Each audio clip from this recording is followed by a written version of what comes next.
ఈరోజు మనము సంఘములో సభ్యులుగా ఉంటున్నాము, కానీ సంఘములో మన పాత్ర, మన జీవిత విధానం, మన ఆలోచనలు ఎలా ఉన్నాయో మనకి అర్థం కాని పరిస్థితిలో మనం బ్రతుకుతూ ఉన్నాం.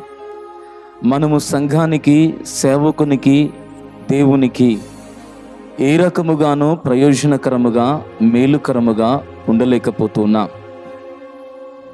ఫిలిప్పీ పత్రికలో 2వ అధ్యాయము 19వ వాక్యము నుంచి 24వ వాక్యములో పౌలు గారి దగ్గర ఉన్నటువంటి తిమోతిని గురించి మీరు ఆలోచిస్తే, తిమోతి గారి దగ్గర దేవుడు అనుగ్రహించిన కృపను బట్టి పౌలు గారు తిమోతిని గురించి కొన్ని విషయాలు సాక్ష్యమిస్తున్నాడు.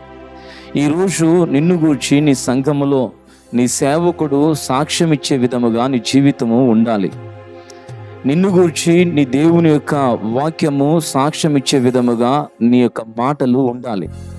అయితే తిమోతి గురించి 19వ వాక్యం నుంచి 24వ వాక్యం వరకు చెబుతున్నటువంటి మాట ఏమంటున్నాడు అని అంటే, తిమోతి నా దగ్గర ఉన్నటువంటి వాడు నిజముగా సంఘ క్షేమము నిమిత్తము చింతించేవాడు, ఇతని వంటి వాడు నా యొద్ద లేడు అని చెప్తున్నాడు.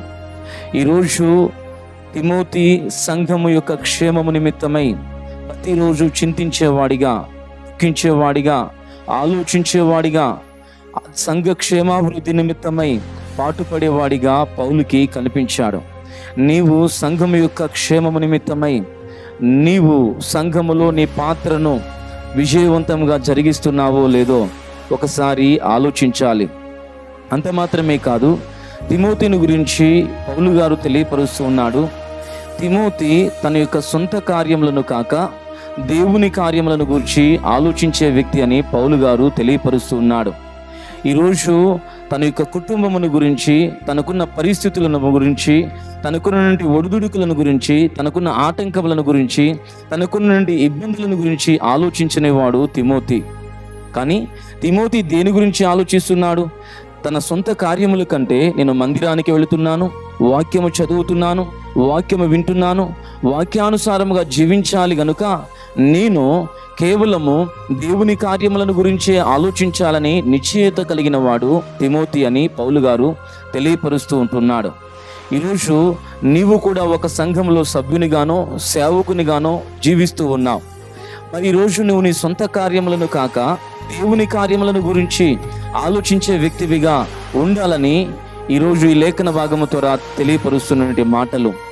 మూడవదిగా తిమోతి జీవితంలో మనము ఆలోచించినట్లయితే, తిమోతి ఒక తండ్రికి ఎలా సేవ చేస్తాడో అలాగే దేవుని యొక్క సేవ విషయమై ఆసక్తి పరుడుగాను, ఆయన దేవుని సేవ విషయమై ఆలోచించే వ్యక్తిగాను, దేవుని సేవ విషయమై పరిగెత్తేవాడిగాను, దేవుని సేవ విషయమై ప్రయాసపడేవాడిగాను తిమోతి కనిపిస్తూ ఉన్నాడు. ఈరోజు నీవు నేను మన యొక్క కుటుంబాల విషయమై చాలా బాగా పట్టించుకుంటాం. నా తండ్రికి ఆరోగ్యం బాగలేదు, నా తల్లికి ఆరోగ్యం బాగలేదు, నా భార్యకు ఆరోగ్యం బాగలేదు, నా పిల్లలకి చదువు మంచిగా లేదు, వాళ్ళకి నేను ఫీజులు కట్టాలి అని అనేకమైన విషయాల గురించి నువ్వు ఆలోచన చేస్తావు. కానీ ఇక్కడ నీవు నీ కుటుంబం విషయమై ఎలాగైతే సేవ చేసే దృక్పథాన్ని కలిగి ఉన్నావో, నీవు సంఘం విషయంలో కూడా సేవ చేసే విషయంలో, పరిచర్య చేసే విషయంలో, సంఘానికి సహకరించే విషయంలో, సంఘములో నీ పాత్రను జరిగించే విషయంలో, సంఘములో నీకునంటి బాధ్యతను నిర్వర్తించే విషయంలో నీవు తప్పకుండా దేవుని వాక్యము తెలిసిన వ్యక్తివిగా నువ్వు ముందుండే వ్యక్తివై ఉండాలి. అందుకే ఇక్కడ దేవుని యొక్క వాక్యము తెలియపరుస్తుంది, తిమోతి, నా యుద్ధం ఉన్న తిమోతి ఒక తండ్రికి ఎలాగైతే సేవ చేస్తాడో అలాగే ప్రభు యొక్క సేవ విషయమై ఆసక్తిపరుడు అని చెప్తూ ఉంటున్నాడు. ప్రియమైన దేవుని బిడ్డలారా, నీవు దేవుని సంఘములో ఉండడము ప్రాముఖ్యమైన విషయమే. దానితో పాటు నీ బాధ్యతను నువ్వు జరిగించటము కూడా చాలా అవసరమని ఈ లేఖన భాగము ద్వారా తెలియపరుస్తూ ఉంటున్నాడు. అంత మాత్రమే కాదు, తిమోతిని గూర్చి పౌలు గారు చెబుతున్న మాట, నా యొద్ద ఇతని వంటి వాడు ఎవరు లేరని సాక్ష్యమిస్తూ ఉన్నాడు. ఈరోజు నీవు సంఘములో ఉండడం వలన నిన్ను గూర్చి సంఘము, నిన్ను గూర్చి సేవకుడు, నిన్ను గురించి దేవుడు ఒక సాక్ష్యం ఇవ్వాలి.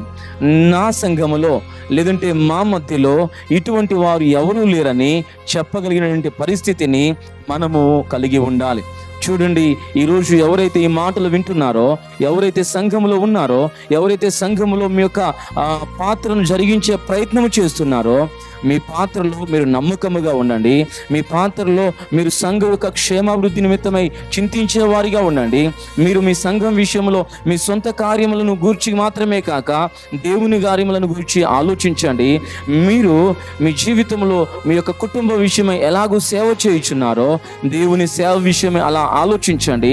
దేవునికి నమ్మకమైన వ్యక్తిగా దేవుని యొద్ద ఉండడానికి ప్రయత్నము చేయండి. తప్పకుండా దేవుడు మీతో కూడా ఉంటాడు, మిమ్మల్ని నడిపిస్తాడు, మిమ్మల్ని అనేక మంది మధ్యలో వాడుకోవడానికి సిద్ధముగా ఉన్నాడు. కనుక ఇటు మాటలు విని మీ జీవితాలలో మీరు దేవుని యొక్క పరిచర్యలో పాలువారు కావాలని తెలియపరుస్తున్నాం. God bless you all.